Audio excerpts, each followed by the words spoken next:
Hello student, this is तनु टिप्टान और आज हम बात करेंगे हमारी नेक्स्ट यूनिट के बारे में जिसका नाम है group formation and structure. First chapter से स्टार्ट हुए थे, सेकंड पे पहुंचे, थर्ड पे पहुंचे, फोर्थ भी किया हमने, फिफ्थ भी किया, सिक्स्थ भी किया, सेवन्थ भी किया, एट्थ भी किया, नाइन्थ, टेंथ, 11, देन फाइनली आज हम 12th पे पहुंच चुके हैं। सबको हमने इन डेप्थ में डिस्कस किया था, इसको भी कर लेते। क्या कह रहे हैं, ग्रुप फॉर्मेशन क्या होता है और इसका ग्रुप स्ट्रक्चर क्या होता है। अच्छा, ग्रुप क्या मतलब क्या समझते हैं, क्या समझते हो ग्रुप का मतलब? का मतलब होता है जब दो से ज़्यादा व्यक्ति इकट्ठा होते हैं उसे ग्रुप कहते हैं, है ना। या तो किसी स्पेसिफिक पर्पस के लिए इकट्ठा होंगे या फिर नॉर्मली अपने इंटरेस्ट के लिए इकट्ठा होते हैं। जैसे कि हमारे क्लास के अंदर ग्रुप बनते हैं, है ना। क्लास के अंदर कितने बच्चों का, ऐसे पूरी अगर मान लीजिए 70 क्लास बच्चों का एक क्लास है, उसके अंदर फर्स्ट बेंच वालों का अलग ग्रुप मिलेगा, लास्ट बेंच बैंकरों का अलग ग्रुप मिलेगा, जो बीच में मीडिएटर्स हैं उनका अलग ग्रुप मिलेगा, जो इंटेलिजेंट होते हैं उनका अलग ग्रुप मिलता है। तो ग्रुप क्या होता है, ग्रुप क्या होता है, लोगों के समूह को बोला जाता है जब दो या दो से अधिक व्यक्ति एक साथ इकट्ठा होकर अपनी इंटेंशंस को जो शेयर करते हैं। इवन मैं कहूँ कि उन पर्सन्स की म्यूचुअल अंडरस्टैंडिंग, उस पर्टिकुलर ग्रुप की म्यूचुअल अंडरस्टैंडिंग बहुत ज़्यादा स्ट्रॉन्ग होती है। कहने का मतलब, अगर वो बीच में अपने, मान लीजिए इन 5 बच्चों का ग्रुप है, वो मजाक कर रहे हैं तो इनको एक दूसरे को उनके मजाक समझ में आएंगे, दूसरे ग्रुप को क्या पता समझ ना आए। क्यों? क्योंकि वो इस अंडरस्टैंडिंग के पर्सन नहीं है, उनको अपने ग्रुप के समझ में आएंगे। सो इसीलिए क्या होता है, ग्रुप मोस्टली कब कैसे बनता है, जब हम देखते हैं कि हाँ हमारे तरह के पर्सन नेचर में अवेलेबल है, मेरे पास एनवायरनमेंट में अवेलेबल है, उनसे थोड़ा बहुत स्टार्टिंग में बातचीत होती है, देन हमारा उनके साथ इंटरेक्शन बनना शुरू हो जाता है, ठीक है। हमारी उनकी फीलिंग मैच होनी शुरू हो जाती है, हम एक बैकग्राउंड से बिलोंग करते हैं, ठीक है। थोड़ी थोड़ी बातें करने के बाद हमारे पास क्या है, हमारे पास एक बातों का भंडार हो जाता है, जिसके बेसिस पे हम ये डिसाइड कर लेते हैं कि हाँ ये मेरे नेचर का है। कुछ समय के बाद, अब स्टार्टिंग में आपने देखा होगा कि जब एक व्यक्ति स्कूल में स्टार्टिंग के टाइम, कॉलेज में स्टार्टिंग के टाइम अकेला होता है, देन जैसे ही 6-7 दिन गुजरते हैं तो उसका एक काफ़ी सारे पर्सन्स का ग्रुप बन जाता है। वो कैसे बनते हैं, जब तक वो बातचीत नहीं करेगा तब तक ग्रुप नहीं बनेगा। तो ग्रुप क्या होता है, एक संगठन होता है जिसके अंदर मैं किसी पर्टिकुलर टास्क के लिए बना सकती हूँ, या फिर फॉर्मल इनफॉर्मल रिलेशनशिप, जैसे इनफॉर्मल ग्रुप होता है। इनफॉर्मल का मतलब क्या होता है, जहाँ पर रिलेशनशिप बिल्ड किया जाता है। जैसे कि क्लास में स्टूडेंट्स का ग्रुप होता है, ठीक है। ऑर्गेनाइजेशन में एम्प्लॉयज़ का ग्रुप होता है या नहीं होता है ना, होता है। वही सेम एग्जाम्पल मैं आपको स्कूल का दूंगी, जो कि हमारा पिछले काफ़ी सारे चैप्टर से चलता आ रहा है। स्कूल के अंदर क्या एग्जाम्पल होता है कि जैसे कि मान लीजिए ये प्रिंसिपल है, ठीक है, इसके नीचे जो क्या है, स्टाफ हेड है, स्टाफ हेड के नीचे क्या है, आपके पास पूरी टीम है ये, ठीक है। अब ये टीम से आपको काम लेना है, इन सभी टीचर से काम करवाना है। साइंस वाले टीचर से साइंस के लेक्चर लगवाने हैं, नॉन मेडिकल से नॉन मेडिकल के लगवाने हैं, ठीक है। कॉमर्स से कॉमर्स के टीचर से लगवाने हैं, एंड हमारे आर्ट वाले से आर्ट के लेक्चर लगवाने हैं, ठीक है।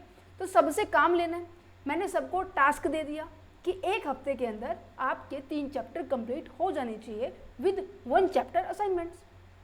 समझ में आ रहा है? तो यहाँ पर मैंने साथ में टास्क दिया, एक वर्क दिया, और उसके मेन मोटिव क्या है, मेरा कॉमन गोल क्या है कि 3 चैप्टर सबका एम एक ही होगा, है ना। इस कॉमन गोल को अचीव करने के लिए सभी व्यक्ति एक ग्रुप में इकट्ठा हो गए। इनफॉर्मल का मतलब, ये तो हो गया फॉर्मल। इनफॉर्मल का मतलब तब होता है जब क्या करते हैं, जो इंडिविजुअल होते हैं अपने पर्सनल इंटरेस्ट के लिए, या फिर मैं कहूँ कि अपनी फीलिंग्स को शेयर करने के लिए, रिलेशनशिप बिल्डअप करने के लिए ग्रुप बनाते हैं। जैसे कि अब मैंने कहा कि ये मान लीजिए पूरे सभी के सभी टीचर स्टाफ रूम में बैठे हैं। अब इनका आपस में जो रिलेशनशिप होता है वो कैसा होता है, फॉर्मल तो नहीं होता ना, किसी पर्टिकुलर गोल को अचीव करने के लिए तो नहीं होता ना। यहाँ पर नॉर्मल इंस्ट्रक्शंस, नॉर्मल इनफॉर्मल होता है, रिलेशनशिप बिल्ड किया जाता है ना। सेम इस तरीके से मैं आपको एग्जांपल दे सकते हैं हमारे स्टूडेंट्स का। जैसे कि तुम्हारा भी ग्रुप होगा, एक इंटेलिजेंट बच्चों का ग्रुप होगा, एक बैक बेंचर्स का बच्चों का ग्रुप होगा, है, एक बीच में जो नॉर्मल बच्चे हैं, जो एवरेज बच्चे, उनका ग्रुप होता है। ग्रुप का मतलब क्या है, जब हमारी भावना दूसरों की भावना से जब मैच होनी शुरू हो जाती है ना, तब हम क्या बना लेते हैं, ग्रुप बना लेते हैं।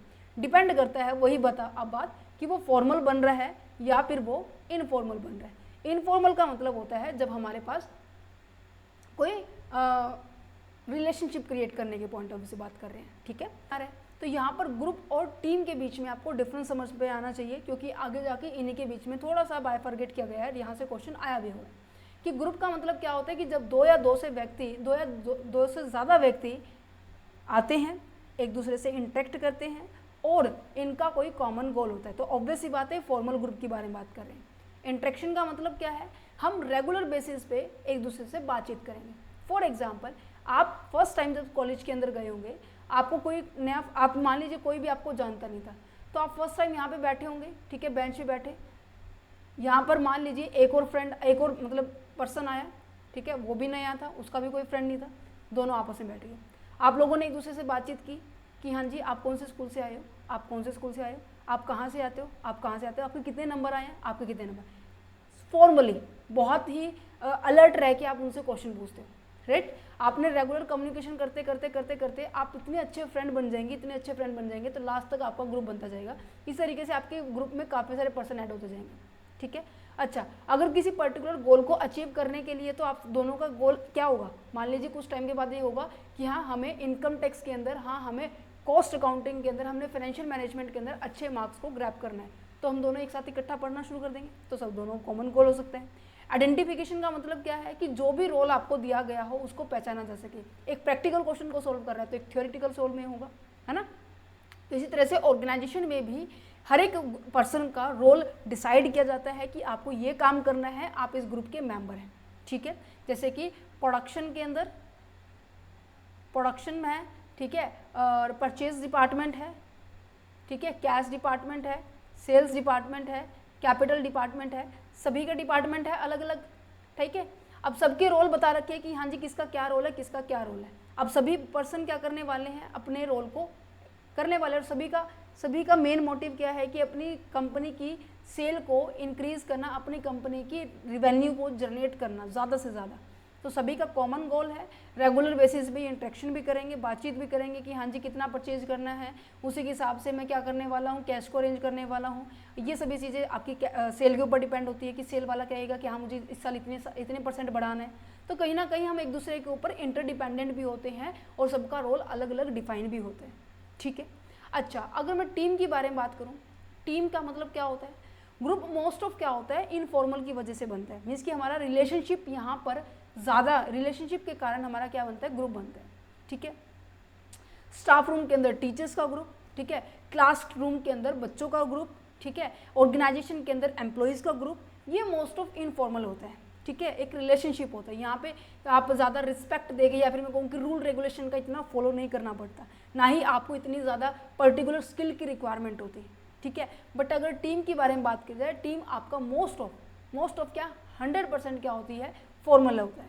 यहाँ पर आपको हर एक पर्टिकुलर चीज़ की स्किल होनी चाहिए। मान लीजिए आप किसी गेम के अंदर हैं, ठीक है, गेम के अंदर क्या होगा कि मान लीजिए आप क्रिकेट के अंदर हैं, ठीक है, क्रिकेट की नॉलेज होनी चाहिए, तभी आप उस टीम का हिस्सा बन सकते हैं। अगर आप बास्केटबॉल के टीम के अंदर एज अ प्लेयर जा रहे हैं, तो आपको बास्केटबॉल की टीम का के बारे में इंफॉर्मेशन होनी चाहिए कि हाँ इसको कैसे खेला जाता है, ठीक है। एक दूसरे की आप डायरेक्शंस को, एक दूसरे की इशारों को आप इजीली समझ पाएंगे, वो तभी होगा जब आपको उस चीज़ की स्किल होगी, ठीक है। आप अपने इस गोल को शेयर कर सकते हैं, बट यहाँ पर किसी भी पर्टिकुलर तरीके की स्किल की रिक्वायरमेंट नहीं होती, ठीक है, समझ पा रहे हैं। अच्छा, फैक्टर कौन कौन से हैं जो हमारे ग्रुप को बनाते हैं।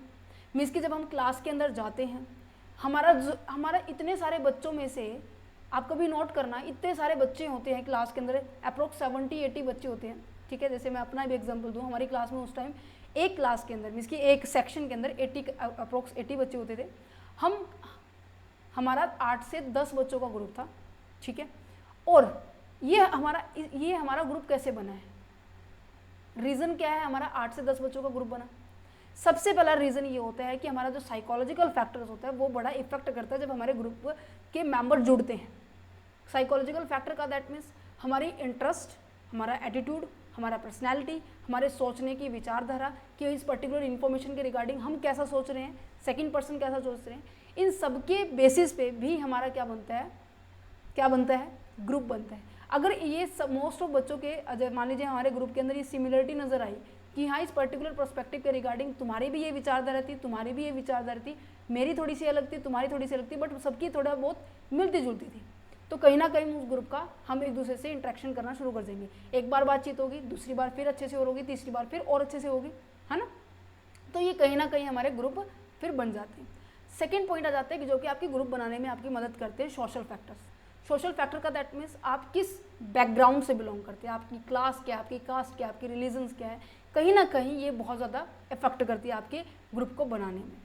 सिक्योरिटी फैक्टर्स के बारे में बात की जाए, कई बार ऐसा होता है कि हमारे जो ग्रुप बनते हैं ना, वो हमारी बनती हैं हमारे इमोशंस के बेसिस पे बनते हैं कि वो मेरी इतनी परवाह कर रहा है, वो मेरी इतनी प्रॉब्लम के अंदर उसने मेरी हेल्प की है, ठीक है, या फिर मेरे को एकदम से कोई सिचुएशन आई है जिसको मैं हैंडल नहीं कर पाया पर उसने मेरी एकदम से हैंडल कर दी है, ठीक है, तो कहीं ना कहीं आपके उसके प्रति उसका आपके प्रति एक कनेक्टिविटी क्रिएट होनी शुरू हो जाती है। तो सिक्योरिटी फैक्टर्स का मतलब क्या है कि जहाँ पर sense of security of individual specially in time of the uncertainty, uncertainty कुछ भी हो सकती है, उस टाइम पे जब भी कोई इंसान आपकी मदद कर देता है तो आप क्या कहते हैं कि यार तू तो मेरा सच्चा दोस्त है, फिर आपका उसके बेसिस पे आप उनके साथ दोस्ती बनाएंगे, उसका कोई और ग्रुप होगा वो भी आपके दोस्त बन जाएंगे, तो एक बहुत बड़ा ग्रुप बन जाता है। इकोनॉमिक फैक्टर के बारे में बात की जाए तो इकोनॉमिक फैक्टर के बारे में क्या आ जाएगा, जैसे कि ऑर्गेनाइजेशन है, ऑर्गेनाइजेशन के मेन मोटिव क्या होते हैं, जो नॉर्मली एक रूल को फॉलो करके अदा करते हैं, आप उसको काम देते हैं, आप उसको सर्विसेज दे रहे हैं, ऑर्गेनाइजेशन आपको क्या दे रही है, क्या दे रही है, सैलरी दे रही है, वेजेस दे रही है।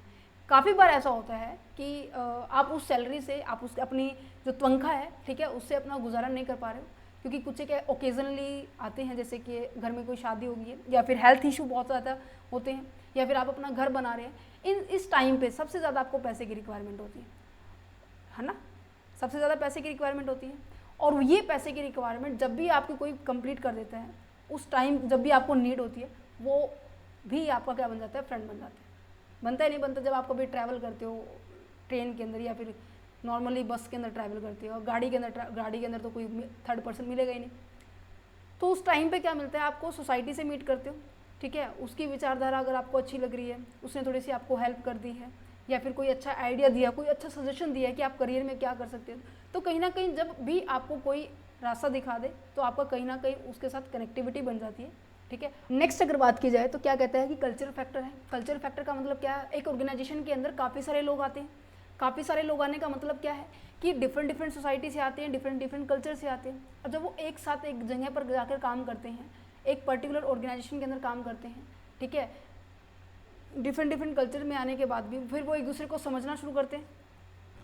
अब कोई पर्सन ऐसा होगा किसी ऑर्गेनाइजेशन में, हरियाणा से होगा, कोई पंजाब से होगा, ठीक है, कोई यूपी से होगा, कोई उत्तराखंड से होगा, तो यहाँ पर डिफरेंट ये अपने सिस्टम को बताएंगे, ये अपने सिस्टम को बताएगा, ये अपने सिस्टम को बताएगा, ये भी अपने सिस्टम को बताएगा। अगर ये एक दूसरे के साथ इनकी सेटिंग बन जाती है तो हम क्या करेंगे, हर एक ग्रुप का पर्सन बन जाता है, बनता है नहीं बनता है। तो in the it may be the due to the absence of the culture celebrations, this is the one of the reason for which the people coming from the same culture traditions and the speaking similar language usually form the group. अगर ऐसा नहीं होता, most of ऐसा नहीं होता, देखो मैंने आपको पहले बताया कि सेम कल्चर के सेम सिचुएशन के ही आएंगे जहाँ पर आपकी भावना मिलती होगी। अब ऑब्वियस ही बात है, इनको अलग चीज़ पसंद होगी, इनको अलग चीज़ पसंद होगी, ठीक है।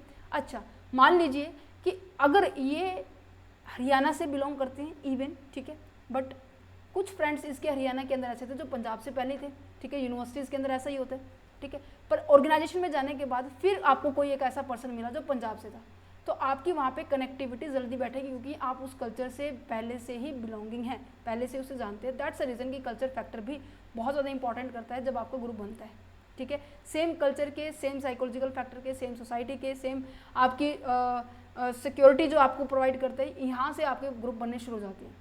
ये टाइप ऑफ द ग्रुप मैंने आपको बता दिया। फॉर्मल ग्रुप होता है जहाँ पर आप क्या करते हैं, मेंबर आते तो हैं बट एक स्पेसिफिक रूल के बेसिस पे आपको फॉलो करना पड़ता है उनको हर एक चीज़, क्योंकि ये जो फॉर्मल ग्रुप होता है ना, ये ऑर्गेनाइजेशन के द्वारा बनाया जाता है। क्यों? क्योंकि उनको एक स्पेसिफिक गोल को अचीव करना होता है। उस पर्टिकुलर गोल को अचीव करना with in a time, with in a specific duration के दौरान आपको ये अचीव करना होगा, तो ऑब्वियस ही बात है आपकी फॉर्मल इनफॉर्मल कम्युनिकेशन तो होगी नहीं। कम्युनिकेशन का दैट मीन्स आप ऐसे अपने पर्सनली बातें तो शेयर कर नहीं सकते, काम से काम रखना पड़ेगा। तो फॉर्मल वर्क ग्रुप कैसे होता है कि जो कि आपकी ऑर्गेनाइजेशन की नीड के हिसाब से बनाया जाता है कि जैसा ऑर्गेनाइजेशन को चाहिए वैसा वैसा ग्रुप बना दिया, ठीक है। इसलिए जहाँ पर रूल रेगुलेशन को ज़्यादा फॉलो किया जाता है, वर्क के ऊपर ज़्यादा फोकस किया जाता है। डिवीजन क्या होता है वर्क को, ये जानबूझकर बनाया जाता है, डेलिबरेटली फॉर्म होता है, ठीक है। ये परमानेंट भी हो सकता है, ये टेम्परेरी भी हो सकता है, डिपेंड करता है कि आपका टास्क कैसा है, ठीक है। They observe the principle of the unity of command, यहाँ पर आपकी यूनिटी ऑफ कमांड को ऑब्जर्व किया जाएगा कहने का मतलब ये जो पहला पॉइंट है ना, जो फॉर्मल ग्रुप के टाइप्स हैं, ठीक है, आगे इसके भी टाइप्स हैं। फॉर्मल ग्रुप के टाइप्स आपके 2 हैं, 2 से 3 हैं। कमांड ग्रुप है, कमांड ग्रुप का मतलब क्या होता है कि यहाँ पर एक पर्सन है, इसके अंडर मान लीजिए 5 व्यक्ति काम करते हैं, ठीक है, तो इन चारों 5 व्यक्तियों की रिस्पॉन्सिबिलिटी है, जो भी ये काम करेंगे वो अपने सारे काम की इन्फॉर्मेशन एक ही पर्सन को देंगे और यही क्या करेगा, सभी पर्सन्स को इक्वली इंस्ट्रक्शन देगा, तो इसे बोलते हैं कमांड ग्रुप। कमांड ग्रुप का मतलब समझ में आ गया, तो ये भी आपका फॉर्मल ग्रुप का ही पार्ट है, ठीक है। तो फॉर्मल ग्रुप के आपके 4 तरह के हैं, कमांड ग्रुप है, कम्युनिटी है, टीम है, सेल्फ मैनेज वर्क टीम है। तो कमांड तो समझ में आ गया हो कि जहाँ पर क्या करते हैं सबॉर्डिनेट, जहाँ पर सबॉर्डिनेट क्या करते हैं, रिपोर्ट करते हैं किसी पर्टिकुलर मैनेजर को, ठीक है, जो कि आपका यूनिटी ऑफ कमांड का कंसेप्ट एज इट इज़ यहाँ पे लग जाएगा। कम्युनिटी का मतलब क्या होता है, किसी एक स्पेसिफिक पर्पस को अचीव करने के लिए, ऑब्जेक्टिव को अचीव करने के लिए हम क्या बनाते हैं, ग्रुप बनाते हैं, ठीक है। अगर वो पर्पस कंप्लीट हो जाता है, ठीक है, स्पेसिफिक जो भी ऑब्जेक्टिव था जिसके लिए हमने ग्रुप बनाया वो कंप्लीट हो जाता है, तो हमारी कम्युनिटी भी खत्म हो जाती है। तो ये क्या होते हैं, मोस्ट ऑफ क्या होते हैं, टेम्परेरी भी होता है, ठीक है, परमानेंट बहुत कम चांसेस होते हैं, ठीक है, ये डिपेंड करता है आपके टास्क के ऊपर। Once the goal is achieve, अगर एक बार आपको गोल मिल गया, जिस चीज़ के लिए, जिस पर्पज़ के लिए आपने इसको बनाया था आपकी ग्रुप को, अगर वो अचीव हो गया तो ऑर्गेनाइजेशन क्या हो जाएगी, डिसबैंड हो जाएगी, मीन्स कि अब वो खत्म हो जाएगी, ठीक है, अब उसको आगे कंटिन्यू उसकी वर्क को नहीं करेंगे, ठीक है। अगर आपका जो टारगेट है अचीव नहीं हुआ है, लंबा है, ठीक है, लंबी प्रॉब्लम को सॉर्ट आउट करना है, तो वो लंबे टाइम तक चलेगा, वो डिसबैंड नहीं होगा, ठीक है, जिसे हम कहीं ना कहीं हम ये कह सकते हैं स्टैंडिंग कम्युनिटी है ये, ओके। तो कम्युनिटी का मतलब सीधा सीधा मतलब ये है कि किसी पर्टिकुलर ऑब्जेक्टिव को अचीव करने के लिए हम बनाते हैं, थोड़े टाइम के लिए होते हैं ये, ओके। टीम का मतलब मैंने बता दिया, ये भी स्पेसिफिक पर्पज़ के लिए होता है, ठीक है, और उस पर्टिकुलर फील्ड के रिगार्डिंग उनको नॉलेज होती है। सेल्फ मैंने, अब देखो ये ना इंटर रिलेटेड है ये चीज़ें, ठीक है, किसी की बुक के अंदर ये 2 ही मिलेंगे, कमांड ग्रुप और आपका टास्क मिलेगा, टास्क ग्रुप, ठीक है। किसी के अंदर कम्युनिटी भी मिल सकता है या फिर आपका कमांड ग्रुप के साथ मिल सकता है, तो मैंने सबको एक साथ एक्सप्लेन किया हुआ है, तो जैसे भी आपके लिए सूटेबल हो आप उसको लिख सकते हैं। टीम का मतलब मैंने बता दिया, जो कि ऑर्गेनाइजेशन ही बनाते हैं। सेल्फ मैनेज वर्क टीम क्या होता है, जहाँ पर जो टीम बनाने वाले जो ऑनर होता है ना, मीन्स की जो लीडर होता है, उसकी रिस्पॉन्सिबिलिटी होती है नीचे संभालने की। Self manage work team means कि सेल्फ आप उस पूरी टीम को मैनेज कर रहे हैं, पूरे काम को ऑब्जर्व कर रहे हैं कि क्या कितना काम कंप्लीट हुआ है या कितना काम कंप्लीट नहीं हुआ है। क्लियर है? अच्छा, तो यहाँ पर नज़र आ रहा है जहाँ पर आपका पर्टिकुलर ऑर्गेनाइजेशन ने गोल सेट कर रखा है, ये सारे के सारे व्यक्ति उसी के लिए काम करेंगे, ठीक है, सबका फोकस एक ही तरफ होगा। बट इनफॉर्मल के अंदर क्या होता है कि इंडिविजुअल इंटरेस्ट भी हो सकता है, आपका ग्रुप भी बन सकता है जहाँ पर सोशल रिलेशनशिप होता है, ठीक है। इनफॉर्मल ग्रुप यही होते हैं, ये नेचुरली बनता है, यहाँ पर किसी भी तरह की ज़बरदस्ती नहीं की जाती है, आपको रूल रेगुलेशन को फॉलो करना पड़ेगा, नहीं, ये रिटर्न नहीं होता, ठीक है, ये ना ही नॉर्म को इसमें फॉलो किया जाता है, ये फ्री फ्लो ऑफ कम्युनिकेशन होता है, ना ही आप ये कहते हैं ना कि आपको इस कम्युनिकेशन से फॉलो करना पड़ेगा। जैसे कि इसके अंदर बेस्ट एग्जांपल है, अगर आप अपने फ्रेंड को बोल रहे हो कि कल मैं नहीं आ रहा स्कूल, तो आप कैसे बोलोगे? क्या आप लेटर लिख के कहोगे कि टू द अपने फ्रेंड का ऐसे रिस्पेक्टेड ऐसा कुछ करके लिखेंगे जैसे कि आप नॉर्मली प्रिंसिपल को लिखते हैं?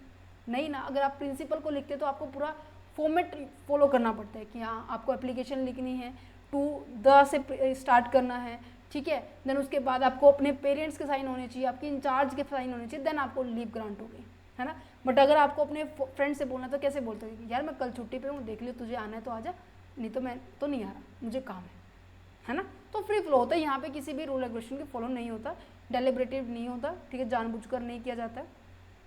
यहाँ पर ग्रुप क्रिएट होते हैं इंटरेस्ट के बेसिस पे, ठीक है, एक दूसरे की पसंद के बेसिस पे, फ्रेंडशिप और इंटरेस्ट ग्रुप होता है यहाँ पर, ठीक है, समझ पा रहे हैं?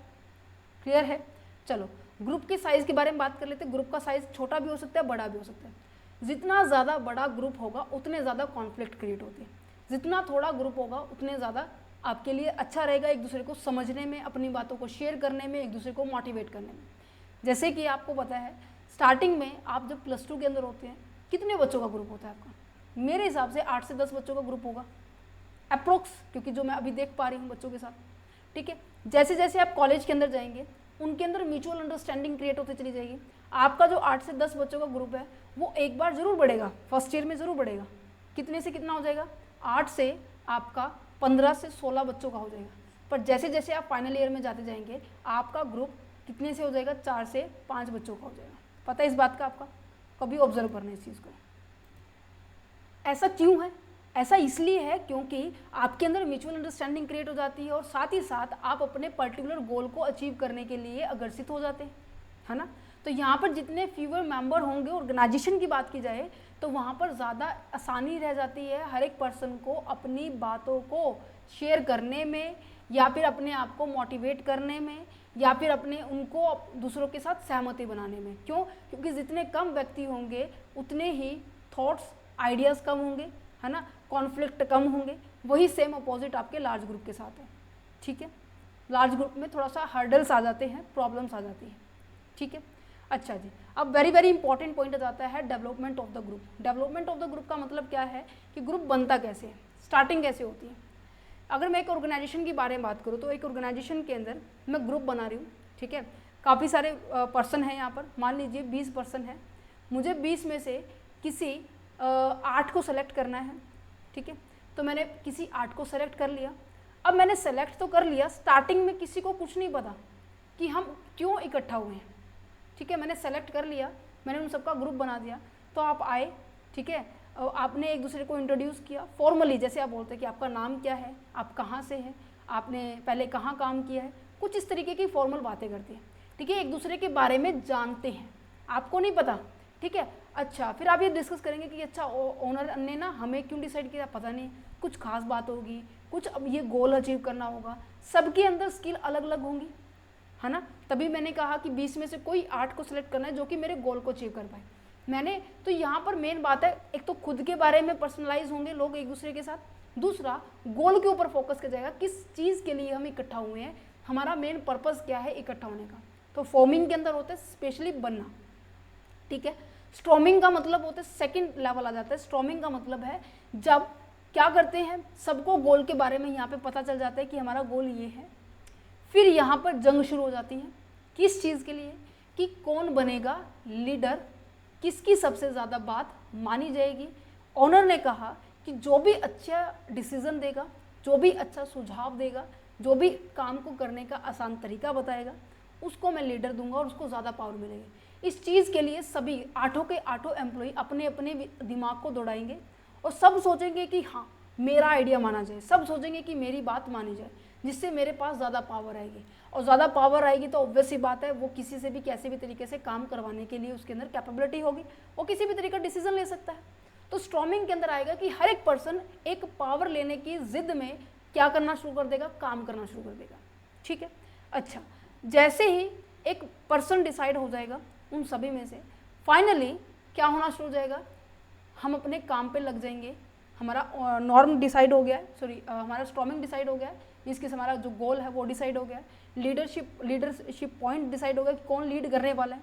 देन उसके बाद नॉर्मिंग का पॉइंट आ जाता है। नॉर्मिंग का मतलब होता है जब हमारे एक मन के अंदर एक दूसरे के प्रति भावना स्टार्ट हो जाएगी क्रिएट होने। मीन्स कि अब हम अपने एक दूसरे के बारे में भी सोचेंगे कि हाँ चल अब लड़ने में कोई फ़ायदा नहीं होगा, जितना लड़ना था हमने सेकंड स्टेप में लड़ लिया, अब हम इकट्ठा होकर काम करते जिससे कि जिसकी ज़्यादा परफॉर्मेंस अच्छी होगी एम्प्लॉयर क्या करने वाला है, हमें उतना अच्छा रिवॉर्ड देने वाला है ना, हमें रिकॉग्नाइज करने वाला है ऑर्गेनाइजेशन के अंदर, देखो इन्होंने इतना अच्छा परफॉर्मेंस किया, ठीक है। तो यहाँ पर अब क्या करने वाली है, अब यहाँ पर म्यूचुअल अंडरस्टैंडिंग क्रिएट होने वाली है। अच्छा, परफॉर्मिंग का मतलब क्या, म्यूचुअल अंडरस्टैंडिंग क्रिएट होने के बाद दोनों एक साथ मिलकर काम करेंगे, काम को अचीव किया, अचीव का जो भी रिवॉर्ड जिसको देना था हम उसको देंगे, ठीक है। और फाइनली हमारा जो ग्रुप है वो एडजर्न हो जाएगा, मीन्स की खत्म हो जाएगा। समझ में आया? समझ में आया क्या कहना चाह रहा है? पढ़ो इसको। देखो फॉर्मिंग का मतलब क्या है, the initial stage where the group members come together and start to understand the group purpose, goal and individual role। समझ में आ गया? अच्छा, करेक्टरिस्टिक्स के बारे में बात की जाए तो मेंबर्स क्या होते हैं, थोड़ा बहुत स्टार्टिंग में एक्साइटेड होते हैं कि हाँ क्या करने के लिए हमें सेलेक्ट किया है, हमें क्यों सेलेक्ट किए हैं, थोड़ा सा उत्तेजित भी होते हैं, थोड़ा चिंतित भी होते हैं, किस गोल के लिए हमें क्या है सेलेक्ट किया है, ठीक है। यहाँ पर लॉट ऑफ डिपेंडेंसी होती है on the leader of the guidance and the directions. यहाँ पे आपको गाइडेंस को फॉलो करना पड़ता है स्टार्टिंग में, ठीक है। कम्युनिकेशन कैसी होगी, फॉर्मल होगी, जैसे कि आप विद रिस्पेक्ट के साथ दूसरों के साथ बोलोगे, है ना, कि आप कहाँ से है, मैंने आपको बताया ना कि पूरा पर्टिकुलर फॉर्मेट से बोलेंगे आप, ठीक है। फोकस होगा किसके ऊपर, getting to know the each other, एक दूसरे को जानने की इच्छा होगी। Objective are not yet clear, आपका ऑब्जेक्टिव अभी क्लियर नहीं हुआ है, आप उसको जानने भी के लिए भी थोड़ा सा एक्साइटेड हैं, ठीक है, थोड़ा चिंतित है, एनोर्सियस है, ठीक है, इन सब के ऊपर बात की जा रही है। फॉर्मिंग के अंदर ये था। अच्छा, स्टॉर्मिंग के अंदर क्या था कि यहाँ पर कॉन्फ्लिक्ट होना शुरू हो जाएगा, कंपटीशन स्टार्ट हो जाएगा, किसके अंदर, ग्रुप के अंदर, ग्रुप मेंबर्स के अंदर, कि वो एक्सप्रेस करना चाहेंगे इंडिविजुअल ओपिनियन को, ठीक है। चैलेंजेस लीडरशिप के अंदर टेस्ट बाउंड्री क्लियर करने की बात की जाएगी कि हाँ मैं आगे आऊँ, मुझे सबसे ज़्यादा पावर मिले, रोल रिस्पॉन्सिबिलिटी सभी अभी फिलहाल अनक्लियर है, उसको आइडेंटिफाई करने के लिए हम क्या करने वाले हैं, अपने पास पावर लाने के लिए हम एक दूसरे के साथ एक कंपटीशन क्रिएट हो जाएगा ग्रुप के अंदर ही, ठीक है। तो ये एक ऐसी स्टेज है जहाँ पर एक ग्रोथ आती है, this stage is crucial for the growth if manage well, अगर हमने इसको अच्छे से मैनेज कर लिया तो कहीं ना कहीं हमारा जो रिजल्ट है, हमारा जो ग्रुप के अंदर इन्वायरमेंट है वो क्या रहने वाला है, पॉजिटिव आएगा, ठीक है।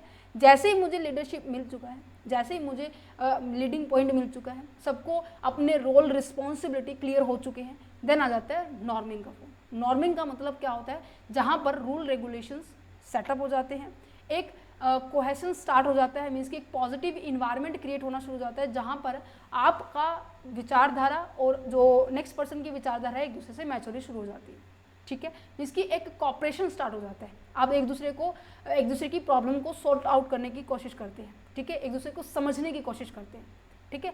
The group starting the resolve the conflict को हम सॉल्व करेंगे, एक स्ट्रॉन्ग इंटरपर्सनल रिलेशनशिप क्रिएट होगा हमारे बीच में, अंडरस्टैंडिंग बढ़ेगी, ग्रुप्स क्या स्टार्ट कर देंगे, sense of unity and collective identity होगा, मीन्स की एक दूसरे की फीलिंग्स को समझना शुरू करेंगे। देखो आपने इसके हाथ पकड़ा क्योंकि ये नीचे से ऊपर आ रहा था, या फिर मैं कहूँ कि इसकी प्रॉब्लम को आपने इसको सॉर्ट आउट किया है, कुछ भी ऐसा हो सकता है, ठीक है। मीन्स की यहाँ पर आ जाती है म्यूचुअल अंडरस्टैंडिंग की बात। परफॉर्मिंग के अंदर आ जाता है कि हर एक इस स्टेज के अंदर जहाँ पर ग्रुप क्या कर देते हैं, रीच कर देते हैं एक ऐसे पॉइंट पे, टॉप पॉइंट पे, जहाँ पर हर एक इंसान अपनी एफिशिएंसी के साथ काम करेगा, पूरा अपने एक दूसरे के एम्प्लॉई के बीच में क्या हो जाता है, एक ट्रस्ट हो जाता है, ठीक है। और जैसे जैसे कहते हैं ना कि जैसे जैसे एक कैंपेन चलता है, इवन मैं आपको बताऊं, जब भी कोई किसी भी ऑर्गेनाइजेशन के अंदर ट्रेनिंग चलती है ना, स्टार्टिंग में इसी तरह से इनफॉर्मल होते हैं, सभी सिर्फ फॉर्मल होते हैं, चलते सभी अपनी नॉलेज को एनहांस करने में और ऑर्गेनाइजेशन के गोल को अचीव करने में सारे के सारे अपना 100% देना शुरू कर देते हैं। तो इस ग्रुप के अंदर यहाँ पर क्या हो जाएगा, high level of the trust create होना शुरू हो जाएगा, फ्लेक्सिबिलिटी आपको सबसे ज़्यादा देखने को मिलेगी, म्यूचुअल जो सपोर्ट होता है, आपस में जो समझदारी है वो सबसे ज़्यादा देखने को मिलेगी। एडजॉर्निंग का मतलब क्या है कि जहाँ पर आपका ग्रुप खत्म होने के लिए जा रहा है, ग्रुप खत्म होने का मतलब क्या है, फाइनली गोल अचीव हो चुका है, प्रोजेक्ट खत्म हो चुका है। अब यहाँ पर आपको थोड़ा बहुत दुख होता है ना, कि हाँ अब मेरे जो बैच के बच्चे थे वो अलग अलग यूनिट्स के अंदर चले जाएंगे। मोस्ट ऑफ मैंने देखा था जब गवर्नमेंट जॉब के अंदर जब ट्रेनिंग दी जाती है ना, आर्म फोर्स के अंदर, ठीक है, तो सभी को इकट्ठा ट्रेनिंग दी जाती है, बट जब ज्वाइनिंग दी जाती है, ज्वाइनिंग लेटर जिस पोस्ट के लिए, जिस एरिया में आप काम करने जा रहे हो, तब आप अलग अलग होते हैं, तब आपको कहीं ना कहीं एक फीलिंग आती है कि हाय अब हमारे ग्रुप को अलग होना पड़ रहा है, हाँ इतने महीने हम साथ रहे थे, है ना, अब यहाँ पे टास्क क्लोज हो चुका है, यहाँ पे फोकस किया जाएगा, ठीक है, और फोकस किया जाएगा किसने कितना कंट्रीब्यूशन किया, किसने कितना अच्छा परफॉर्म किया, ठीक है, और उस जो भी उन्होंने सीखा है, उनसे जो भी कंट्रीब्यूशन उन्होंने किया है वो आगे फ्यूचर में यूज़ किया जाएगा, फ्यूचर अपॉर्चुनिटी जहाँ भी आएगी वहाँ पर उसको यूज़ किया जाएगा। इस तरीके से आपका ग्रुप बनकर ख़त्म हो जाता है। क्लियर है, समझ में आ गया, डेवलपमेंट ऑफ द ग्रुप ये होता है। ये जो कंसेप्ट है आपके साइकोलॉजिस्ट किसने दिया था, ट्रकमैन जी ने दिया था। इन्होंने बताया था कि ग्रुप 5 स्टेजेस में बनता है, जो कि मैंने आपको बताया, forming, storming, norming, performing and adjourning. Clear है, समझ में आ गया। चलो अब बात कर लेते हैं छोटी छोटी टर्म्स के बारे में जो कि आपके 4 नंबर में आती है। ग्रुप कोहेशन का मतलब क्या होता है, ग्रुप कोहेशन का मतलब होता है एक स्ट्रॉन्ग रिलेशनशिप क्रिएट होना, ठीक है, एक आपका पॉजिटिव इन्वायरमेंट क्रिएट होना, जहाँ पर ग्रुप मेंबर्स की जो फीलिंग्स है वो एक दूसरे के साथ कनेक्ट होना शुरू हो जाती है, ठीक है, एक दूसरे को मोटिवेट करना शुरू हो जाती है कि हाँ हम इस ग्रुप के क्या है, मेंबर हैं, हमारा सबका अलग अलग कॉन्ट्रीब्यूशन है, तभी ये क्या बन पा रहा है, स्केयर बन पा रहा है, ठीक है। जितना ज़्यादा इनके अंदर मोटिवेशन होगा, जितना ज़्यादा पॉजिटिव कोहेशंस होगा, जितना ज़्यादा पॉजिटिव इन्वायरमेंट होगा, उतना ज़्यादा इनके 2 चीज़ों पे इफेक्ट पड़ेगा। एक तो ऑर्गेनाइजेशन का आउटकम के ऊपर इफेक्ट पड़ेगा, आउटकम कैसे इफेक्ट पड़ेगा, अगर उनकी परफॉर्मेंस अच्छी हुई तभी तो आउटकम अच्छा आएगा। तो कहने का मतलब अगर पॉजिटिव कोहेशन है, पॉजिटिव इन्वायरमेंट है, तो आपकी परफॉर्मेंस अच्छी होगी, परफॉर्मेंस अच्छी हुई तो आपका आउटपुट अच्छा होगा। ठीक है, तो क्या लिखा हुआ है कि group cohesions refer to the strength of the relationship that build the member of the group together. It is the extent to which the group member feel the connected to the one another and are the motivated to stay in the group. अपने आप को एक दूसरे group के अंदर motivate होने के लिए मोटिवेट करते हैं, इवन या फिर मैं कहूँ कि वो इस बात के लिए खुश होते हैं कि हाँ मैं इस ग्रुप का क्या हूँ, पार्ट हूँ। हाई कोहेसिवनेस का मतलब क्या है, रिजल्ट क्या होगा, increasing the participation, strong cooperation होगा। ठीक है, आप अपने ग्रुप के गोल को ज़्यादा तरीके से कमिटमेंट कर पाएंगे, ज़्यादा जल्दी से उसे अचीव कर पाएंगे। ठीक है, समझ पा रहे हैं? अच्छा जी, जो कि कहीं ना कहीं आपके दोनों चीज़ों के ऊपर इफेक्ट करेगा, इन्फ्लुएंस करेगा, आपकी प्रोसेस के ऊपर भी और आपके आउटकम के ऊपर भी। क्लियर है? कुछ एक फैक्टर्स है जो कि ग्रुप कोहेशंस के अंदर आपके डिस्कस किए गए हैं। सबसे पहला क्या है कि अगर आपका, ध्यान से सुनना, अगर आपका जो गोल है, अगर गोल है और जो ऑब्जेक्टिव है दोनों का, मान लीजिए दोनों का नहीं, मैं कहूँगी 5 व्यक्ति हैं, उन सब का कॉमन गोल है, तो उनके बीच में जो रिलेशनशिप होगा ना वो अलग होगा। पता है इस बात का? फॉर एग्जाम्पल ध्यान से सुनना, ये मोस्ट ऑफ कंपटीशन में होता है। मान लीजिए ये पाँचों के पाँचों बच्चे क्या कर रहे हैं, कंपटीशन में जा रहे हैं। ठीक है, और इस कंपटीशन में अंदर क्या करना है, इनको फर्स्ट प्राइज लेके आना है अपनी यूनिवर्सिटी के लिए। और सभी के सभी बच्चे क्या हैं, पोस्टर मेकिंग कंपटीशन में, इसकी एक पोस्टर बनाना है जहाँ पर ये बताना है कि जो पोल्यूशन है कहाँ कहाँ से आ रहा है, कि कैसे हमारे इन्वायरमेंट को इफेक्ट कर रहा है, वो इसके ऊपर बात कर रहे हैं। ठीक है, तो इन सब का मेन मोटिव क्या है, पोस्टर मेकिंग कंपटीशन में जाना है और अपना फर्स्ट प्राइज लेकर आना है। तो सबका मेन गोल क्या है, एक है। ठीक है, यहाँ पर इनकी सेंस क्या होगी, एक की ओर भाग रही है, सब एक दूसरे की बहुत अच्छे से मदद करेंगे। ठीक है, तो यहाँ पर हमारी जो सेंस है यूनिटी की, ठीक है, यूनिटी ऑफ, ये कहते हैं ना कि यूनिटी ऑफ द स्ट्रेंथ, वहाँ की ओर भागेगी। सभी व्यक्ति एक साथ मिलकर काम करने की ओर दौड़ेंगे। तो इसे बोलते हैं, इनके बीच में कैसा इन्वायरमेंट होगा, पॉजिटिव इन्वायरमेंट होगा। अगर ये किसी दूसरे 3 बच्चे, मान लीजिए 3 बच्चे अलग यूनिवर्सिटी से, तो उनकी भावना इनकी भावना से अलग होगी, क्योंकि इनको अलग जीतने की पड़ी है, इनको अलग जीतने की लगी है ना। तो ये अपनी यूनिवर्सिटी के लिए काम करना चाह रही है, अपनी यूनिवर्सिटी के लिए काम करना चाह रहे बच्चे। तो यहाँ पर इनकी यूनिटी अलग होगी, इनकी यूनिटी होगी, इनके बीच में कंपटीशन है। जितनी ज़्यादा स्ट्रॉन्ग यूनिटी होगी उतना ज़्यादा बेटर रिजल्ट नजर आएगा। ठीक है, क्यों नजर आएगा, क्योंकि यहाँ पर अब मान लीजिए कोई पर्सन ये कह रहा है कि यहाँ पे ये कलर नहीं, ये कलर होना चाहिए। मैं मेरा एक्सपीरियंस बता रही हूँ कि ये हम बच्चों का ग्रुप था, हमने अपनी यूनिवर्सिटी के लिए क्या लेके आना था, फर्स्ट प्राइज़ लेके आना था। तो हम पोस्टर मेकिंग में ही थे, तो उस टाइम हमने क्या किया था, हमने एक दूसरे के साथ इतना सपोर्ट किया था जिसके कारण हमारा एक दूसरे के ऊपर ट्रस्ट बिल्ड होना शुरू किया था कि हाँ ये ऐसे बोल रहे तो कर दे, कोई दिक्कत नहीं है, बोल रहे हैं ना कर दे, क्योंकि ये अपने अनुभव से बता रहे हैं। मैंने बताया कि यहाँ से ऐसे नहीं करना, ये ऐसे कर दो, इसको पेपर की कटिंग ऐसे कर दो, इसको ऐसे कर दो।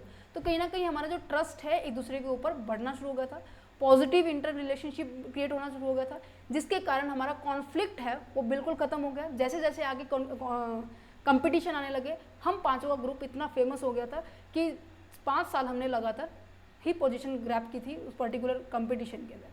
तो यहाँ पे क्या हो जाता है कि जब ग्रुप बनता है, अगर हमारे बीच में पॉजिटिव इन्वायरमेंट है तो हमारा पॉजिटिव ही रिजल्ट निकल कर आएगा। ठीक है, साइज ऑफ द ग्रुप, अगर मैं कहूँ कि यहाँ पे 5 की बजाय 10 बच्चों का ग्रुप होता, थोड़ा सा कन्फ्यूजन होती कि किसकी बात माने किसकी ना माने। 2 बार हमारी बात अच्छी अगर हो जाती है तो तीसरी टाइम हमारा फिर झगड़ा हो जाता है। तो जितना छोटा ग्रुप होगा उतना बेटर रहेगा, जितना बड़ा ग्रुप होगा उतनी ज़्यादा प्रॉब्लम क्रिएट होगी। ठीक है, homogeneous characteristics of the group member. अब देखो ग्रुप कब बनता है, जब मेरी विचारधारा दूसरों की विचारधारा के साथ मिलती होगी, दूसरों की विचारधारा मेरे के साथ मिलती होगी, है ना, तो तभी बनता होगा। होमोजीनियस का मतलब होता है कि जब आपकी विचारधारा सेम है, आप कैसे सोच रहे हैं, ठीक है, आपका जो बैकग्राउंड है, आपकी जो वैल्यू है, जो बिलीफ है, एटीट्यूड है, उनके बेसिस पे ग्रुप बनते हैं। ठीक है, अब मैं अपने एग्जाम्पल के तौर पर यहाँ पे तो अब पेंटिंग एग्जाम्पल चल रहे हैं, है ना। अब पेंटिंग एग्जाम्पल में क्या होगा, पेंटिंग एग्जाम्पल सबको पेंटिंग की नॉलेज होगी, है ना, पेंटिंग के रिगार्डिंग उन्होंने सबने अनुभव किए होंगे, है ना। तो सभी अपने इन्फॉर्मेशन को शेयर करेंगे, सबकी मैच करती मिलेगी। किसी ने कहा कि हाईलाइट करना चाहिए, किसी ने कहा कि नहीं इसको अलग से पेपर कट करके इसके ऊपर लिख कर फिर हमें रिप्रेजेंट करना चाहिए, है ना। दिखाने के तरीके अलग अलग होते हैं। तो इसी तरीके से ऑर्गेनाइजेशन में भी होता है, जब ग्रुप बनता है ना तो ग्रुप के अंदर जो सेम विचारधारा के लोग तभी होंगे जब वो background, value, believe, attitude, perception और आपके पर्सनालिटी इन सब के साथ मैच आउट होगा, सबके साथ एक जैसे होंगे, तो अब हम क्या कर सकते हैं, हमारे ग्रुप अच्छे से, ग्रुप के अंदर एक पॉजिटिव इन्वायरमेंट क्रिएट हो सकता है। ठीक है। ग्रुप नॉर्म्स का मतलब क्या है, रूल रेगुलेशंस, जो कि कहीं ना कहीं आपको आपके बिहेवियर को एज इट इज़ मेंटेन करने के लिए होता है। ठीक है, जो कि कहीं ना कहीं आपके ऑर्गेनाइजेशन के गोल के लिए ही बनाया जाता है। स्पेसिफिक गोल को अचीव करने के लिए हम रूल्स बनाते हैं। जैसे कि आपका मैंने लेक्चर लेना है, तो मैंने आपको बताया रखा है डेली सुबह 10 बजे हमारा क्या है, एक लेक्चर आप सभी के लिए होगा MC01 का। शाम को डेली क्या होगा, 4 बजे हमारा इनकम टैक्स का होगा। दोपहर को 2 बजे हमारा कॉर्पोरेट अकाउंटिंग का होगा। हमने एक टाइम सेट किया हुआ है, ये रूल है मेरे लिए, मेरे को आपको देना पड़ेगा, है ना। तो कहीं ना कहीं आपकी स्टडी को स्मूथली रन किया जा सके, मेरी बिहेवियर को, मेरे डिसिप्लिन को मेंटेन किया जा सकते हैं, रूल इसलिए बनाए जाते हैं। ठीक है। मेंबर सिमिलरिटी का मतलब क्या है, वही सेम एज इट इज़ बात की जा रही है, जहाँ पर आपके ये सभी चीज़ें मैच होती होगी। ठीक है। कई बार एक्सटर्नल थ्रेट के कारण भी आपको एक्सटर्नल थ्रेट होते हैं और कंपटीशन होते हैं, जो कि कहीं ना कहीं आपकी कोहेसिवनेस मीन्स कि आपका जो इन्वायरमेंट है उसको बहुत ज़्यादा इम्पैक्ट डालता है। ठीक है। जैसे मैंने बताया ना कि स्टार्टिंग में आपके जो बच्चों का ग्रुप होता है वो कैसा होता है, स्टार्टिंग में बच्चों का ग्रुप 8 से 10, फिर 8 से 16, फिर 4 से 5 करा जाएगा। क्यों? क्योंकि अब आपके अंदर इतनी म्यूचुअल अंडरस्टैंडिंग हो गई है, या फिर मैं कहूँ कि आप एक दूसरे से आगे निकलना चाह रहे हैं, कंपटीशन इतना है। ठीक है। सीट है 4 है, ठीक है, आप बच्चे हैं 16 के 16 बच्चे 4 सीट पे तो नहीं आ सकते, तो आप क्या करेंगे, अब अपने बातों को सीक्रेट करना शुरू कर देंगे, है ना। तो कहीं ना कहीं कॉम्पिटिशन जब आता है ना अपनी लाइफ के अंदर, तब हमारा फ्रेंडशिप सर्कल टूटना शुरू हो जाता है। ठीक है। तो चलो यहाँ पे आगे ग्रुप कोहेसिवनेस का मतलब समझ में आ गया कि एक पॉजिटिव इन्वायरमेंट जिसके कारण आपका रिजल्ट, आपकी परफॉर्मेंस बढ़ सकती है। ठीक है। अच्छा, ग्रुप स्ट्रक्चर के बारे में बात की जाए तो ग्रुप स्ट्रक्चर का मतलब क्या होता है, framework, just a second, framework होता है ना, जिसके थ्रू हमें चीज़ों को ईजिली समझ पा सकते हैं। जैसे कि स्ट्रक्चर की मदद से हमें क्या समझ में आएगा कि जो आपकी इस्टेब्लिशमेंट है क्यों हुई है, आपको जो क्या ऑर्डर, किसको मेंटेन ऑर्डर फॉलो करना है, क्या गोल आपको अचीव करना है, आपका सुपीरियर कौन है, आपका सबॉर्डिनेट कौन है, इन सभी चीज़ों को आप कैसे समझ पाएंगे, जब आपका स्ट्रक्चर बना होगा, मीन्स की एक ब्लूप्रिंट होगा, है ना। जैसे मैं कहती हूँ ना कि आपको एग्जाम में जाने से पहले आपको एक माइंड के अंदर एक मैप बना लेके चलना चाहिए कि हाँ मुझे इतने टाइम के अंदर ये इतना क्वेश्चन अटैम्प्ट करना है, इतने पेजेस पे अटैम्प्ट करना है, अगर 20 मिनट्स में अगर लेट करता हूँ तो मुझे क्या स्ट्रेटेजी अपनानी पड़ेगी। एक रोड मैप सा होता है। ठीक है। एक फ्रेमवर्क बोल लीजिए, रोड मैप बोल लीजिए, ब्लूप्रिंट बोल लीजिए, या फिर मैं कहूँ कि एक ढांचा बोल लीजिए, जिसकी मदद से आपको चीज़ों को करने में आसानी हो जाए, है ना। तो यहाँ पर सबसे पहले साइज़ के बारे में बात की जा रही है। ग्रुप साइज़ का मतलब क्या है कि कितने नंबर ऑफ मेंबर है आपके पर्टिकुलर ग्रुप में, लार्ज और स्मॉल, ये आपको लिखना है। सोशल लॉफिंग का मतलब क्या होता है, सोशल लॉफिंग आपको बहुत ज़्यादा देखने को मिलेगी।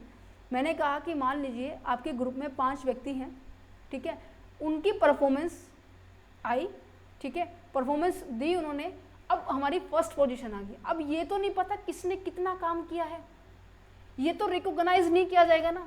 क्या कहेंगे, इस ए ग्रुप ने परफॉर्मेंस अच्छी दी जिसकी वजह से इनकी फर्स्ट पोजीशन आई। हमारे ग्रुप के साथ उनको डिफाइन किया जाएगा कि हमारे पूरी फर्स्ट पोजीशन है। अब यहाँ पर ये तो नहीं बताया गया कि हाँ मिस्टर एक्स ने तो बिल्कुल काम किया ही नहीं, मिस्टर वाई तो ने भी काम नहीं किया, इन 3 व्यक्तियों ने बिल्कुल अपनी 100% दिया है, इन तीनों की वजह से मेरे पास क्या आया, रिजल्ट आया।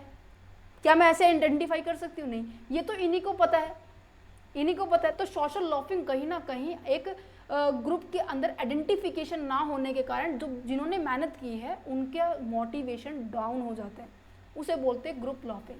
ठीक है। जो चीज़ एक व्यक्ति 100% दे रहा है, वो व्यक्ति, उनमें से एक व्यक्ति वही एज इट इज़ अपना परसेंटेज दे रहा है, बट ये नहीं पता कि इसने कितना दिया, इसने कितना दिया। तो यहाँ पे सोशल लॉफिंग का मतलब क्या है कि आपका social loafing is the tendency for the individual to extract the less effort when the working in the group compared to the when the working alone। ये कहते हैं कि जब वो ग्रुप में काम करता है ना, वो कम अपनी परफॉर्मेंस देता है अगर वो वही काम अलग से उसको दिया जाए। यही काम इसको दिया, यही काम इन दोनों को दिया, यहाँ पे भी इसने 100% किया, यहाँ पे इन्होंने 93% किया, ठीक है। तो यहाँ पर देखो परफॉर्मेंस देखो अलग अलग हो रही है नहीं हो रही है। ऐसा इसका इम्पैक्ट क्या पड़ता है कि यहाँ पर overall social loafing can decreasing the overall performance of the group, because reason क्या है, not all the members are contribute equally, सारे मेंबर इक्वली कंट्रीब्यूट नहीं करते। क्यों? क्योंकि वहाँ पर पर्टिकुलर पर्सन को रिकॉग्नाइज नहीं किया जाता कि हाँ तुमने इतना परसेंटेज दिया है, तुमने इतना परसेंटेज दिया है। ठीक है, समझ में आया? अच्छा, ग्रुप कंपोजिशन का मतलब क्या होता है? ग्रुप कंपोजिशन का मतलब क्या होता है? कंपोजिशन होता है कि आपकी एट्रीब्यूट्स, आपके गुण, आपकी करेक्टरिस्टिक्स, अब देखो सेम करेक्टरिस्टिक्स के पर्सन ही ग्रुप बना सकते हैं। That's it, this is the group composition. क्या कह रहे हैं कि group composition to the characteristics and the attributions of the member, member के एट्रीब्यूट्स और करेक्टरिस्टिक्स के कॉम्बिनेशन को बोला जाता है।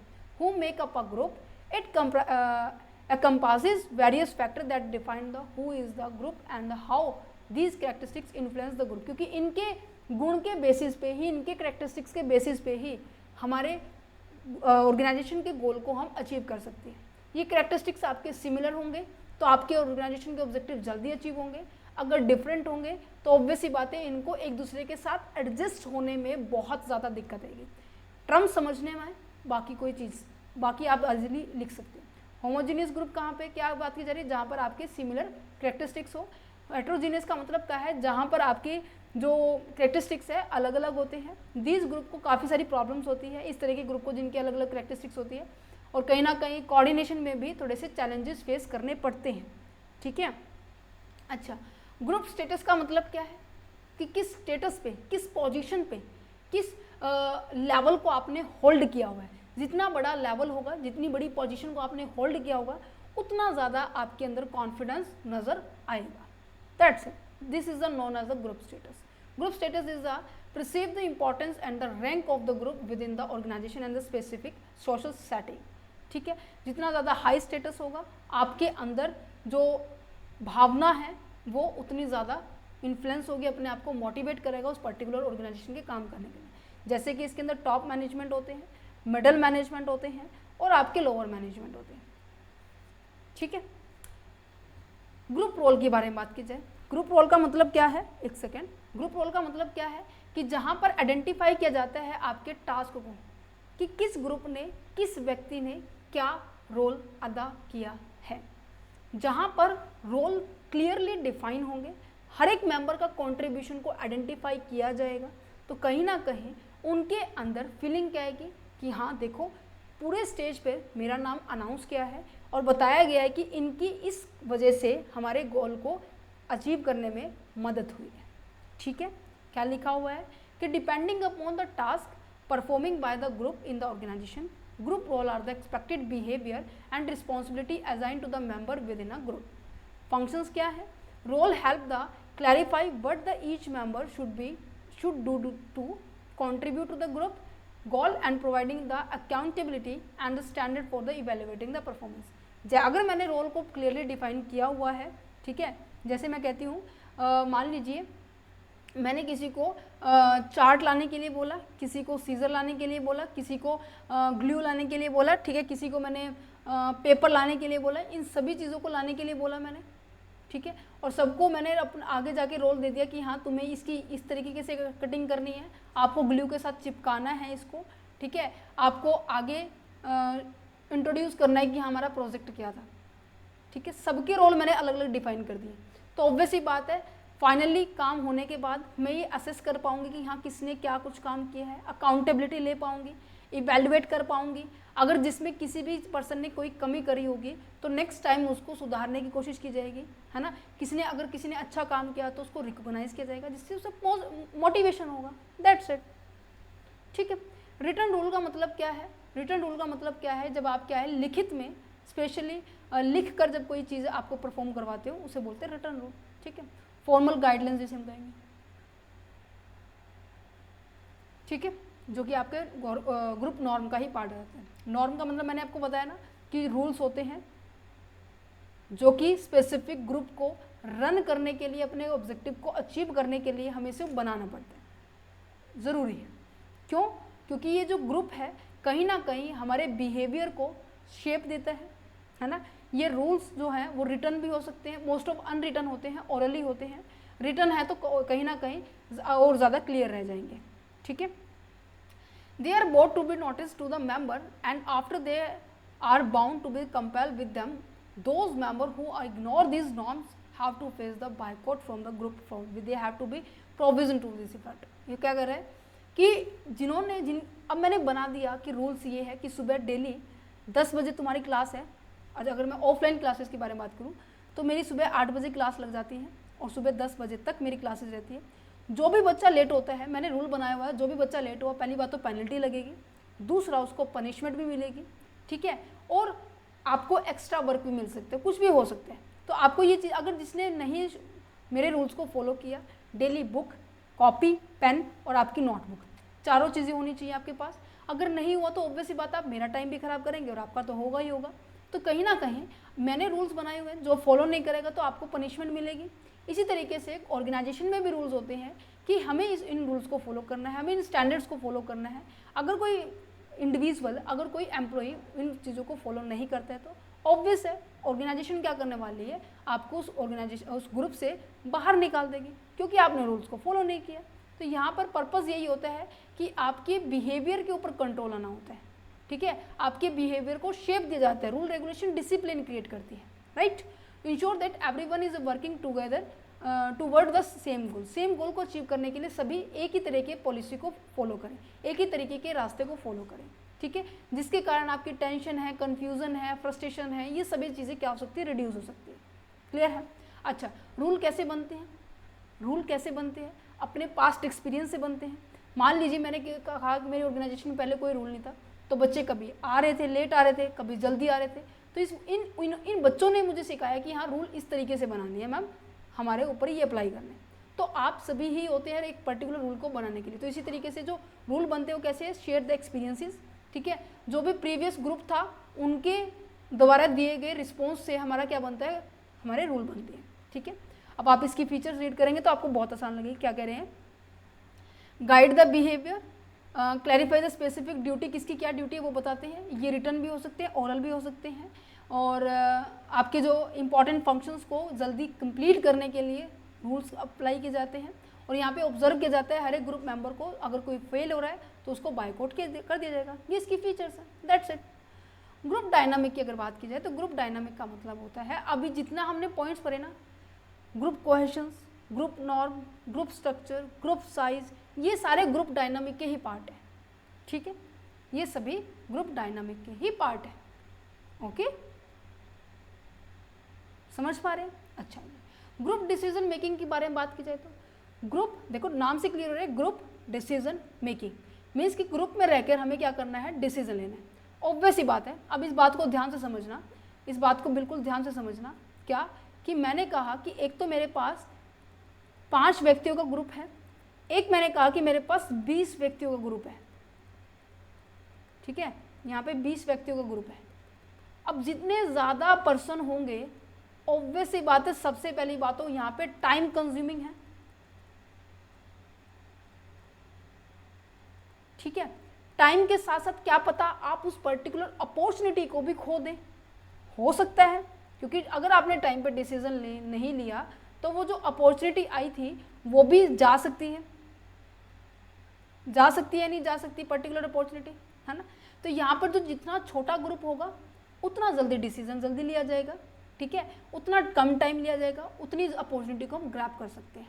अच्छा, फोर्थ पॉइंट जो कि यहाँ पे इंपॉर्टेंट रहने वाली है, ठीक है, हम अगर जितना छोटा ग्रुप होगा हम एक दूसरे से बातचीत कर पाएंगे, है ना। हम अपनी बातों को शेयर करने के लिए, या फिर मैं कहूँ कि अपनी इन्फॉर्मेशन को ईजिली शेयर कर सकते हैं, दूसरों को समझा सकते हैं। तो जितना ज़्यादा बड़ा ग्रुप होगा, क्या आप अपनी इन्फॉर्मेशन को समझाएंगे? इतने इन्फॉर्मेशन समझाने का आपके पास टाइम होगा? नहीं होगा। तो यहाँ पे यही बात की गई है। यहाँ पर ग्रुप डिसीजन का मतलब क्या है, मल्टीपल पीपल्स होंगे। हाँ, एक बात और, सभी के अंदर जो कॉग्निशन लेवल होगा, ठीक है, सभी के अंदर जो स्किल है, ठीक है, एक्सपीरियंसेस है, वो अलग अलग होंगे। और जितने ज़्यादा पर्सन होंगे उतना ज़्यादा एक्सपीरियंसेस होगा, उतने ज़्यादा कॉन्फ्लिक्ट क्रिएट होने के सबसे ज़्यादा चांसेस होते हैं, है ना। बट फ़ायदेमंद तो होता है, बट हाँ कहीं ना कहीं आपको ज़्यादा टाइम कंज्यूम होता है, क्योंकि यहाँ पर कॉम्बिनेशन ऑफ स्किल, एक्सपीरियंसेस और आपके डिफरेंट ग्रुप्स के पर जो आपकी जो विचारधारा होती है वो अलग अलग होती है, ठीक है। एडवांटेज यही है कि डाइवर्स इनपुट होता है, आपके पास एक इन्फॉर्मेशन होती है, उसके ऊपर नॉलेज एक्सपीरियंसेस की वजह से, इन्फॉर्मेशन की वजह से सबकी विचारधारा अलग अलग होगी, क्योंकि सभी ने एक चीज़ को अलग अलग चीज़ों से फेस आउट किया होगा, है ना। मैंने कहा कि ये आपको क्या नज़र आ रहा है, कोई कह रहा होगा मैम ये ज़ीरो है, कोई कह रहा होगा मैम ये सर्कल है, कोई कह रहा होगा मैम ये अल्फ़ाबेटिक का ओ है, कुछ भी हो सकता है ना। तो यहाँ पर इसी तरीके से एक पर्टिकुलर इन्फॉर्मेशन को लेकर आपकी विचारधारा अलग अलग हो सकती है, ठीक है। इंक्रीजिंग द कमिटमेंट का मतलब क्या है कि यहाँ पर जो डिसीजन लिया जाएगा वो बहुत ही जल्दी लिया जाएगा, ठीक है। क्यों? क्योंकि जितना कम एम्प्लॉयज़ होंगे, जितने कम ग्रुप में मेंबर्स होंगे, उतना जल्दी हम क्या कर सकते हैं, डिसीजन ले सकते हैं। एनहांस द पार्टिसिपेशन, अब देखो जितने कम मेंबर्स होंगे, सबकी विचारधारा को मैंने लिया और सबको थोड़ा थोड़ा मान के फिर फाइनली एक पर्टिकुलर डिसीजन लिया जिसके अंदर सभी के आइडियाज़ कॉन्ट्रीब्यूट थे, तो सबको एक मोटिवेशन होगा कि देखो मेरी बात भी मानिए, ये कहेगा मेरी भी तो मानिए, ये कहेगा मेरी भी मानिए, मीन्स कि मैम ने सबकी बात मान के एक डिसीजन लिया है। तो नेक्स्ट टाइम आप सभी फिर दोबारा से पार्टिसिपेट करेंगे। बट अगर लार्ज ग्रुप हुआ तो ये सभी लिमिटेशन आने वाली है, ठीक है। लैक ऑफ कॉन्फिडेंस होने वाला है, किसी की बात नहीं मानेंगे, किसी की बात मान लिया जाएगा। डोमिनेंस, जो भी मेन अथॉरिटी होगी, जो मेन ज़्यादा पार्टिसिपेट करते होंगे, उनकी बात मान ली जाएगी, ठीक है। रिस्पॉन्सिबिलिटी कोई नहीं लेगा किस चीज़ के लिए कि हाँ अगर गलत हो गया डिसीजन तो मैं रिस्पॉन्सिबल हूँ, ये रिस्पॉन्सिबल, कोई रिस्पॉन्सिबिलिटी नहीं लेगा जब अगर ग्रुप बड़ा होगा तो, है ना। कहते हैं ना झुंड में जब लड़ाई होती है तो किसी को नहीं, कोई बता नहीं सकता कि हाँ मैंने मारे ज़्यादा, किसने मारे ज़्यादा, है ना। तो कुछ इस तरीके से होता है, ठीक है। चैप्टर हो गया फिनिश। क्वेश्चन पेपर चैनल पर विजिट कर सकते हैं, आपको डिफरेंट क्वेश्चन पेपर यूनिवर्सिटीज़ के आपको यहाँ पे देखने को मिल जाएंगे। कंसेप्चुअल स्टडी पॉइंट पर विजिट करके आप अपनी यूनिट को कंप्लीट कर सकते हैं, बुक को कंप्लीट कर सकते हैं, ठीक है। फाइनली आपकी पूरे चैप्टर की समरी, आप इसको रीड आउट करना, सारा चैप्टर विद इन 1 पेज के अंदर आपको कंसाइज करके मैंने दिया हुआ है, ओके। चलो अब आप के लिए ये चैप्टर नंबर 12 भी हो गया है, ठीक है। नेक्स्ट चैप्टर के अंदर मिलेंगे कम्युनिकेशन वाले चैप्टर के अंदर। अगर आप ये PDF लेना चाहते हैं तो ₹9 आपको पे करना होगा। WhatsApp number, email ID description में गिवन है, टीम के साथ कांटेक्ट कीजिए, आपको गाइडेंस कर देंगे कैसे आप इनको एक्सेस कर सकते हैं, ओके। सो चलो, all the very best for your exam and have a nice day. चलिए तो